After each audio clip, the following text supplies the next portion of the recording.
인간은 오래전부터 도전을 즐겨왔습니다. 아니, 인간과 도전은 뗄래야 뗄 수 없는 관계라고 봐도 무방하죠. 인간의 끊임없는 도전은 문명을 발전시켜왔고 어쩌면 우리의 삶을 윤택하게 만들어줬기 때문입니다. 그런데 여기 세계가 경악한 인간의 무모한 도전들이 있습니다. 극도로 위험하고 도대체 왜? 라는 의문이 저절로 들게 하는 도전들을 모아봤습니다.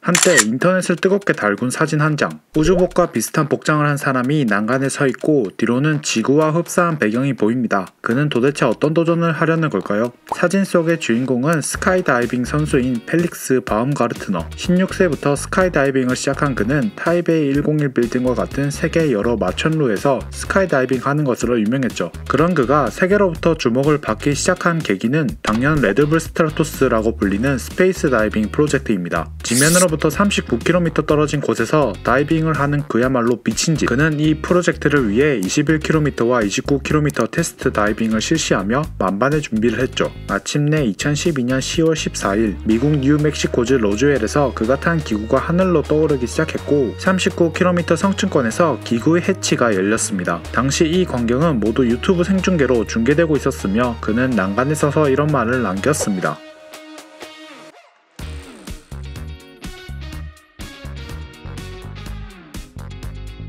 자칫 유언이 될 수 있었던 말을 남기며 그는 지면을 향해 몸을 던졌습니다. 그는 39km 상공에서 지면을 향해 자유낙하하며 스카이다이빙 최고 고도 기록, 동력 기간 없이 최초로 음속을 돌파한 인간이라는 각종 기록을 세우며 멋지게 도전에 성공하였습니다. 하지만 2년 뒤 39km라는 종전 기록은 구글의 부사장인 앨런 유스타스가 41km에서 뛰어내리며 새롭게 경신되었습니다. 영화 트랜스포머 3에도 등장하는 이 슈트, 그냥 지면으로 추락하는 것이 아닌 고도가 낮아짐에 따라 건물 사이를 자유롭게 돌아다닐 수 있어 보이는데요. 이 장비의 이름은 윙슈트. 날다람쥐가 활강하는 것에서 착안하여 만들어진 이 장비는 고도가 높은 건물이나 비행체에서 자유낙하한 이후 활강하며 방향을 조정하며 즐기는 스포츠로 발전되었습니다. 최근에 알려진 것에 비하면 역사는 꽤 오래된 편인데요. 1990년대 중반 한 스카이다이버에 의해 고안되었고 1998년 안정성이 대폭 증가된 윙슈트 제품들이 개발되며 점차 익스트림 스포츠로 자리잡게 되었죠. 그냥 단순히 낙하하는 것이 아닌 건물이나 장애물 지형 등에 가깝게 지나가다 보니 다른 익스트림 스포츠에 비해 정말 위험해 보이는데요. 실제로 스포츠인들은 윙슈트는 부상자가 거의 없는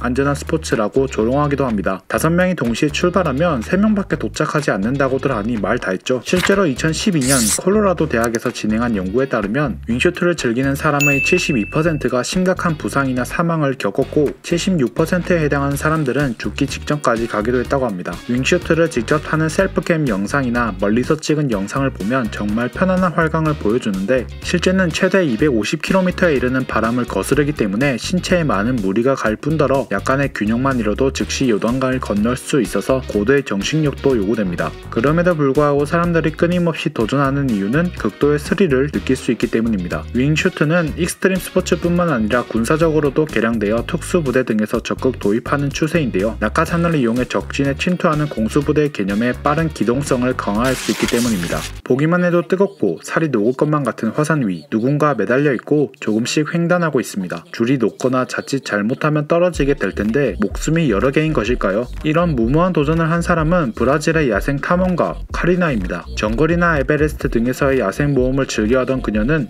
유일하게 도전하지 못한 버킷리스트를 실천하기로 했는데요. 그건 바로 화산 위를 횡단하는 것. 무려 1200도에 이르는 화산 위를 건너기 위해 특수하게 제작된 옷과 로프 등을 준비했고 100m에 달하는 거리를 조금씩 횡단하기 시작했습니다. 줄 위에 위태롭게 매달린 그녀 뒤로 보이는 용암이 비현실적으로 느껴질 만큼 정말 말도 안 되는 광경입니다. 그녀는 안전하게 횡단을 마친 후 기네스의 화산 위를 건넌 최초의 인간으로 기록되었습니다. 여기 세계에서 가장 높은 파도에 도전하는 사람들이 있습니다. 파도와 서핑보드만 있으면 즐길 수 있는 서핑. 하지만 일반적인 사람들이라면 조금만 높은 파도에 쉽게 넘어지고 말 텐데요. 넘어지는 건 고사하더라도 자연의 경이로움에 넋을 잃고 말지도 모릅니다. 브라질 출신의 서퍼 로드리고와 마야는 각각 남자와 여자 부분에서 서핑 세계 기록을 가지고 있는데요. 그들의 기록은 80피트와 73.5피트, 거의 아파트 9층 10층에 해당하는 높이를 서핑보드에 의지했다고 하니 정말 대단합니다. 여유롭게 파도를 즐기는 서퍼의 뒤로 엄청난 높이의 파도를 보고 있자니 저 같으면 심장이 금방이라도 멎을 것 같은데 여러분들은 어떠신가요? 만약 넘어진다면 어떤 일이 벌어지게 될지 상상하기도 어렵습니다. 오늘은 세계를 경악하게 궁금하게 한 인간의 무모한 도전을 모아봤습니다. 헤이 스튜디오는 밀레니얼을 위한 유익한 콘텐츠를 만듭니다. 영상이 마음에 드셨다면 좋아요와 구독을 눌러주세요.